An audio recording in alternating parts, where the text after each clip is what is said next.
Chemical kinetics start करने चल रहे हैं और केमिकल काइनेटिक्स देखा जाए तो इसके सवाल आप बना ले जाएंगे अगर थोड़ा सा आप कंसंट्रेशन देंगे तो, क्योंकि चाहे नीट का एग्ज़ाम हो चाहे IIT-JEE का हो, इस चैप्टर से 2 से 3 क्वेश्चन तो आपको मिल ही जाते हैं और ऐसे क्वेश्चन मिल जाते हैं जो आपका मार्क्स गेन करा देते हैं, अच्छा मार्क्स आप पा जाते हैं और अगर आप थोड़ा सा भी ध्यान देंगे तो।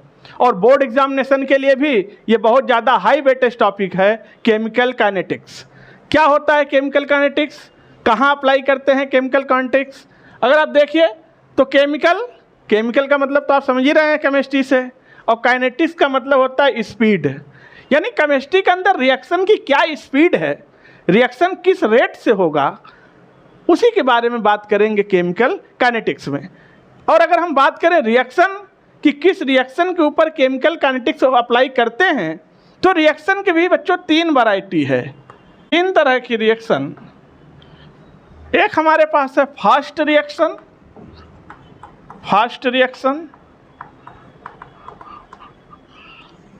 दूसरी हमारे पास है मॉडरेट रिएक्शन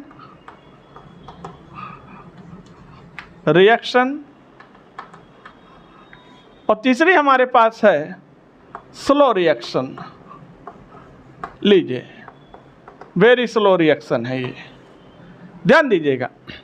फास्ट रिएक्शन किसको बोलते हैं? कहते हैं ऐसी रिएक्शन जो पलक झपकते ही हो जाए, ऐसी रिएक्शन को बोलते हैं फास्ट रिएक्शन।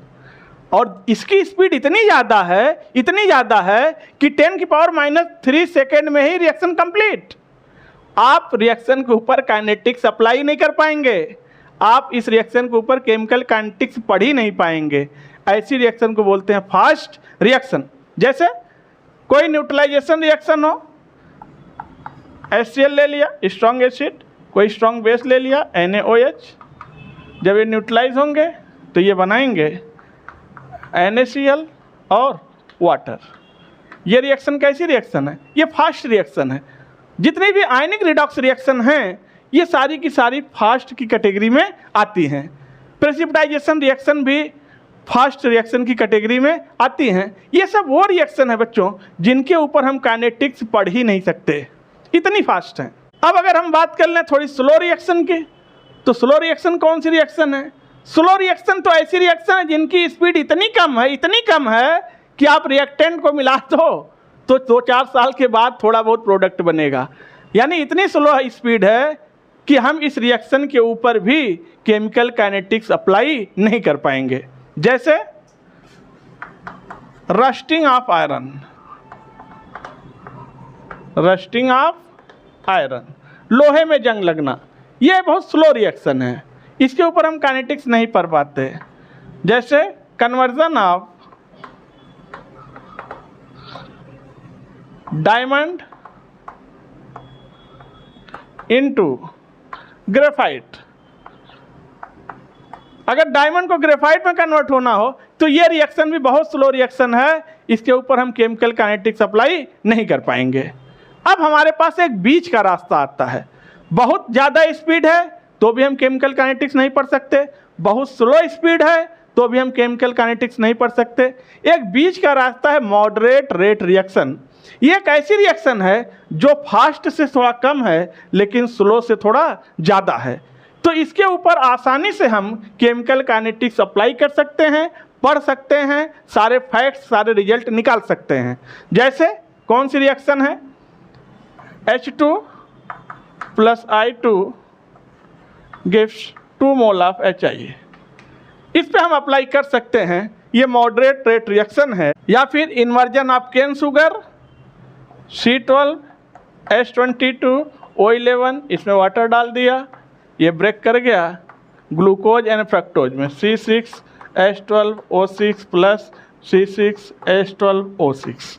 ये सब ऐसी रिएक्शन है जो मॉडरेट रेट रिएक्शन है जिनके ऊपर हम आसानी से काइनेटिक्स को अप्लाई करेंगे और हम पढ़ेंगे। यानी कहने का मतलब है केमिकल काइनेटिक्स हम किस रिएक्शन के लिए पढ़ेंगे? Moderate rate reaction only. तो बच्चों हम वीडियो की स्टार्ट करें इससे पहले आप वीडियो को लाइक कर दीजिएगा, चैनल को सब्सक्राइब कर दीजिएगा, बेल आइकन प्रेस कर दीजिएगा। अब ये बात होती है सबसे पहला आर्टिकल बेहद इंपॉर्टेंट चैप्टर का, रेट ऑफ रिएक्शन क्या होता है।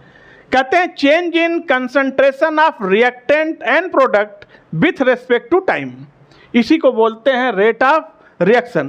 टाइम के रेस्पेक्ट में रिएक्टेंट और प्रोडक्ट के कंसंट्रेशन में कितना चेंज आ रहा है उसी को बोला जाता है रेट ऑफ रिएक्शन। यानी चेंज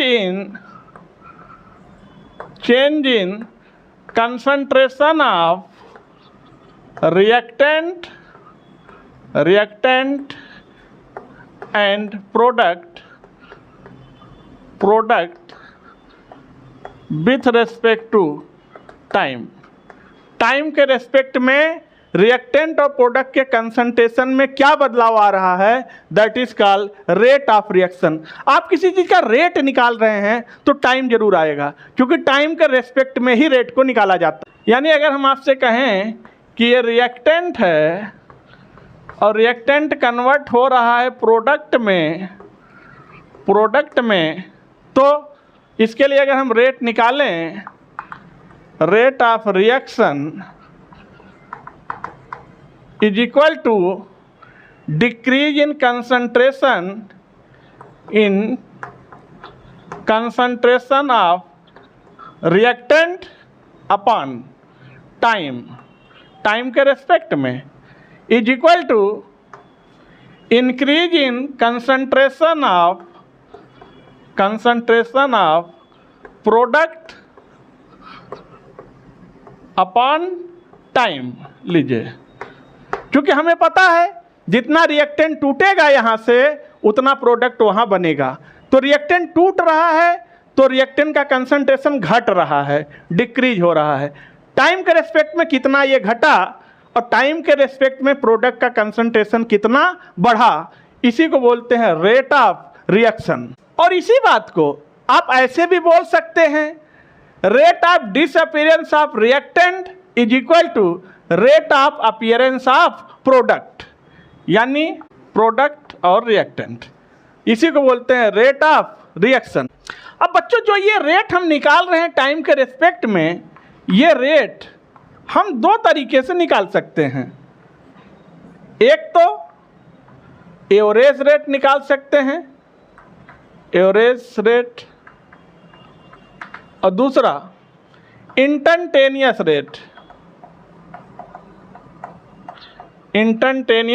रेट निकाल सकते हैं। एवरेज रेट निकाल रहे हैं तो change in concentration with respect to time, delta C upon delta T. और इंस्टैन्टेनियस रेट निकाल रहे हैं, इंस्टैन्टेनियस मतलब बहुत शॉर्ट टाइम के लिए, बहुत छोटा सा, तो कैसे निकालेंगे, D C by D T. और ज़्यादातर तो हमें यही निकालना है। और अगर इसकी हम बात करें तो ये निगेटिव में होगा D C by D T for reactant, जब रिएक्टेंट के लिए निकालेंगे, और यही पॉजिटिव में हो जाएगा D C by D T for product. देखिएगा, अब जो आप रिएक्टेंट के लिए निकाल लेते, रिएक्टेंट घट रहा है तो इसलिए इसको माइनस लिख रहे हैं, मतलब minus D C by D T. Product में बढ़ रहा है कंसंट्रेशन तो plus D C by D T. अब सपोज करिएगा कि कोई एक रिएक्टेंट ए है, ये प्रोडक्ट बी में कन्वर्ट हो रहा है, इसके लिए हमें रेट निकालना है।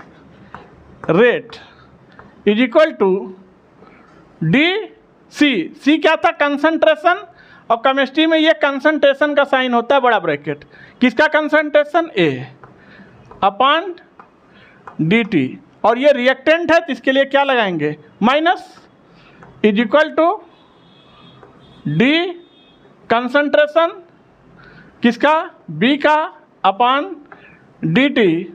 और ये प्रोडक्ट है तो इसके लिए क्या लगाएंगे, पॉजिटिव, रेट आ गया।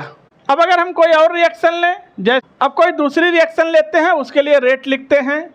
हमने रिएक्शन ले लिया M1A plus M2B gives N1C plus N2D, ये रिएक्शन है, इसके लिए रेट लिखना है। तो जब भी किसी रिएक्शन के लिए रेट लिखते हैं तो बच्चों दो बात का ध्यान रखना। पहली चीज़, जितने रिएक्टेंट होंगे उनके लिए निगेटिव लगेगा, जितने प्रोडक्ट होंगे उनके लिए पॉजिटिव लगेगा, पहली चीज़। दूसरी चीज़, जो रिएक्टेंट के आगे, चाहे रिएक्टेंट हो चाहे प्रोडक्ट हो, रिएक्टेंट या प्रोडक्ट के आगे जो ये नंबर्स लगे होते हैं इन्हें बोलते हैं स्टाइचियोमेट्रिक कोफिशिएंट। और जब भी रेट लिखते हैं तो स्टाइचियोमेट्रिक कोफिशिएंट 1 में चले जाते हैं हमेशा। हम आपको लिख के दिखा रहे हैं रेट। चलिए रेट लिख रहे हैं। Rate is equal to D C concentration A upon D T, और रिएक्टेंट है तो माइनस लगा दिया, और ये M1 था तो कहाँ जाएगा, 1/M1 हो गया, multiply is equal to D concentration B का अपॉन डी टी, रिएक्टेंट है तो माइनस लगाएंगे, और ये 1 में चला गया, M2 is equal to D concentration of C upon D T, product है तो पॉजिटिव लगाएंगे, और ये हो गया 1/N1 is equal to D concentration of D upon D T, positive लगाएंगे, ये हो गया 1/N2। रेट आ गया। इस तरह से रेट लिखा जाता है, कभी गलत हो ही नहीं सकता अगर आप एक बार समझ गए तो, और वीडियो को पूरा देख लिया तो केमिकल काइनेटिक्स में जितने सवाल आएंगे सब आपके सही होंगे। अब जैसे कोई रिएक्शन हम लेते हैं N2 + 3H2 gives 2 mole of ammonia.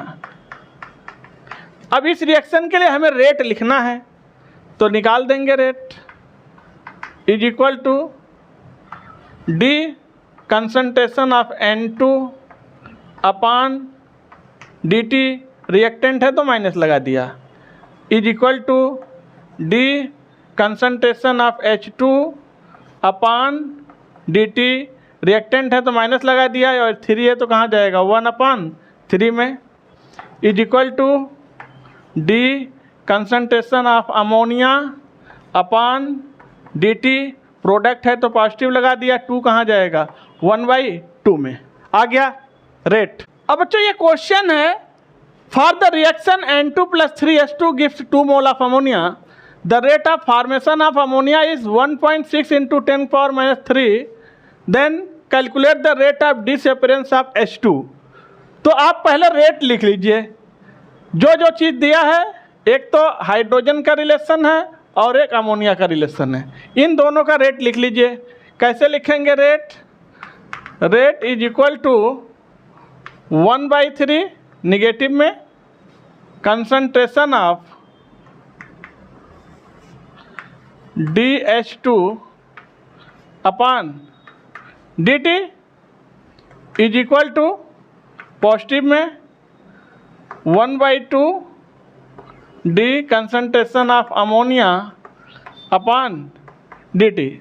इन्हीं रिलेशन में क्वेश्चन है, तो ये तो हो गया। तो ये हो गया 1/3 डी कंसंट्रेशन ऑफ H2 अपॉन DT is equal to 1/2 into ammonia का दिया है 1.6 × 10⁻³ ये 3 उधर से मल्टीप्लाई हो जाएगा, तो ये हो गया 1/2 × 3 × 1.6 × 10⁻³ यही तो हो गया।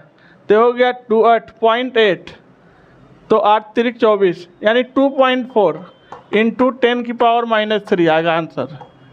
रेट आ गया। कौन कौन से बच्चों फैक्टर हैं जो इस रेट ऑफ रिएक्शन को प्रभावित कर सकते हैं? ऐसे कई फैक्टर हैं जो बहुत इंपॉर्टेंट हैं, जैसे कंसंट्रेशन ऑफ रिएक्टेंट। सपोज करिए कोई रिएक्शन ए है, इससे प्रोडक्ट बी बन रहा है। जितना ज़्यादा इस रिएक्टेंट का कंसंट्रेशन आप बढ़ाते जाएंगे उतना ज़्यादा रिएक्टेंट प्रोडक्ट में बदलता जाएगा, क्योंकि जितना ज़्यादा इसका कंसंट्रेशन बढ़ाएंगे उतना ज़्यादा कोलिजन होगा, और परफेक्ट कोलिजन उतना ज़्यादा, प्रोडक्ट उतना ज़्यादा, यानी तो रेट ज़्यादा। Concentration of reactant directly proportional होता है रेट ऑफ रिएक्शन के, डायरेक्टली प्रोपोर्शनल टू रेट। अगर रिएक्टेंट का कंसंट्रेशन बढ़ाएंगे तो रिएक्शन का रेट बढ़ेगा। प्रेशर, अगर आप इसके ऊपर प्रेशर अप्लाई करेंगे, बहुत ज़्यादा प्रेशर अप्लाई करेंगे तो मॉलिक्यूल में कोलिजन होने के चांसेस बढ़ जाएंगे, और कोलिजन होने के चांसेस बढ़ेंगे तो रिएक्टेंट प्रोडक्ट में जल्दी जल्दी कन्वर्ट होने लगेगा। यानी pressure is directly proportional to rate. अगर प्रेशर बढ़ाएंगे तो रिएक्शन का रेट बढ़ेगा। टेम्परेचर, अगर आप टेम्परेचर बढ़ाएंगे तो मॉलिक्यूल की काइनेटिक एनर्जी बढ़ जाएगी, अगर काइनेटिक एनर्जी बढ़ेगी तो मॉलिक्यूल में कोलिजन टक्करों की संख्या बढ़ जाएगी, और टक्कर ज़्यादा तो रिएक्टेंट प्रोडक्ट में ज़्यादा कन्वर्ट होगा। यानी temperature is directly proportional to rate. और ऐसा माना जाता है कि एवरी 10 डिग्री सेल्सियस टेम्परेचर बढ़ाने पर रेट 2 से 3 गुना बढ़ जाता है। कैटलिस्ट की बात करें तो कैटलिस्ट का काम ही होता है किसी भी रिएक्शन में आना, रिएक्शन को करवाना और फिर निकल जाना, ठीक। तो अगर पॉजिटिव कैटलिस्ट है तो इसके लिए रेट डायरेक्टली प्रोपोर्शनल होगा, और अगर निगेटिव कैटलिस्ट है, ठीक, तो उसके लिए रेट इन्वर्सली प्रोपोर्शनल होगा। यानी अगर ऐसा कैटलिस्ट है जो पॉजिटिव कैटलिस्ट है, रेट को बढ़ा सकता है तो वो रेट को बढ़ाएगा, निगेटिव कैटलिस्ट ले लेंगे तो वो रेट को घटा भी सकता है। तो बच्चों, आज के वीडियो को यहीं पर रखते हैं। आज केमिकल काइनेटिक्स का ये फर्स्ट पार्ट था जिसमें हम लोग सारी चीज़ों को समझा। अब आप लोग वीडियो को लाइक कर दीजिए, चैनल को सब्सक्राइब कर दीजिए, बेल आइकन प्रेस कर दीजिए और एक प्यारा सा कमेंट कर दीजिए। फिर आपसे मिलते हैं केमिकल काइनेटिक्स के नेक्स्ट एपिसोड में। तब तक के लिए जय हिंद।